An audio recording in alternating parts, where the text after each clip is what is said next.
My next guest was speaking to my colleague Jane Secker only 48 hours ago. Let's have a listen to what he said then. Do you think she'll still be in her position? Absolutely.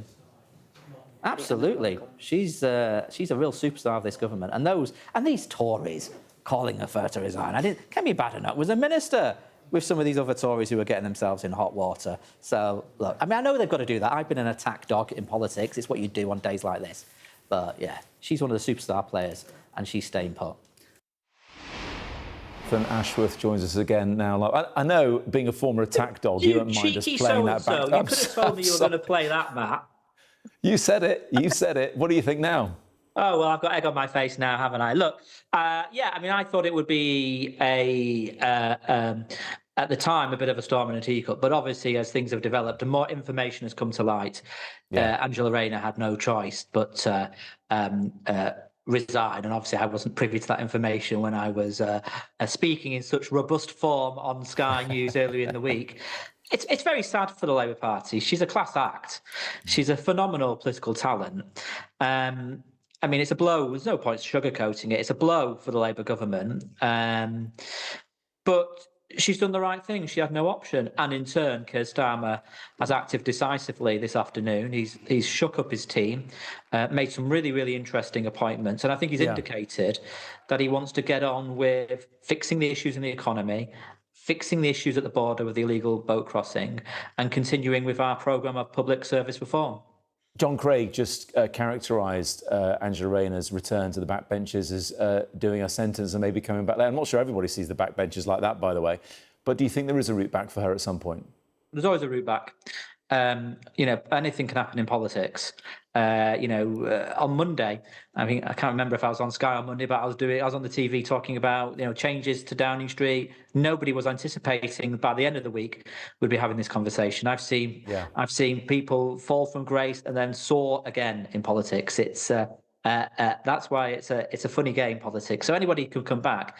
But in terms of the government, the key thing about the government is, and I know we like to talk about the soap opera of politics, and because it's interesting, but the reality is this government's prospects will be tested by whether they can ease those cost of living pressures, fix the problems in the National Health Service, and indeed get a grip of the illegal boat crossings.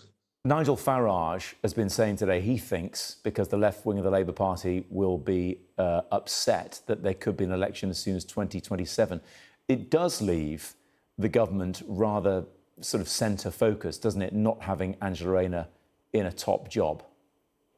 Well, the government will remain laser-focused on the issues which ordinary working people, ordinary families watching Sky News tonight are focused on, preoccupied with, which is the fact that the prices in the shop. There are no avowed left-wingers at the top table now, are there? And that's not going to keep the left wing of the party particularly quiet. I don't even know what that means. In my political career, I've been described as a left-winger, a right-winger, and some very blue things that I can't repeat on the news.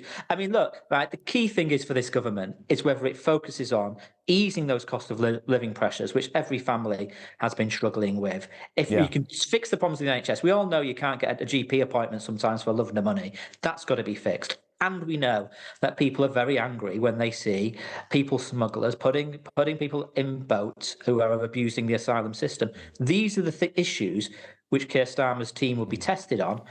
But he's got 3.5 years, maybe 4 years to fix those issues. But my word, that's what he's got to focus on. But John, you're talking as if we're pre-election. We're over a year into this government. And isn't that the point here? They haven't done enough thus far. Whatever happens with this reshuffle, it's allowing, from your perspective, the likes of reform to gain momentum. Well, that's what happens, doesn't it? At this stage of a parliament, you don't expect governments to be ahead in the polls at this stage of the parliament. The key thing for Labour and the Prime Minister's team is whether, over the next few years, whether ordinary people can see those gradual improvements in the NHS in the sense that the economy is improving. Remember, interest rates I've tracked down now 3 or 4 times. So things are slowly beginning to ease. I'm not dismissing the pressures people are under. I know people who are still under intense pressures, but slowly things are beginning to turn round. And Labour will be hoping that they've turned round enough by 2029 that progress has been made, and turning to Nigel Farage or even the Tories would wreck that progress. We've got 30 seconds left. We can't go through the whole reshuffle itself. Biggest surprise of the reshuffle for you? Biggest surprise? I wouldn't say. I think some of the Shabana Mahmood, hard as nails, really significant appointment. Pat McFadden. That suggests to me that reforming welfare and getting people back to work is still a big government priority. We'll have to save talking about your own comeback for another time, John. Thanks very much indeed. Presenter. Who's getting the Sophie Ridge show at 6 o'clock? I'll do that one. I think there's a big queue for that one, but we'll see. You've added your name to the list. Thank you very much indeed. See you soon.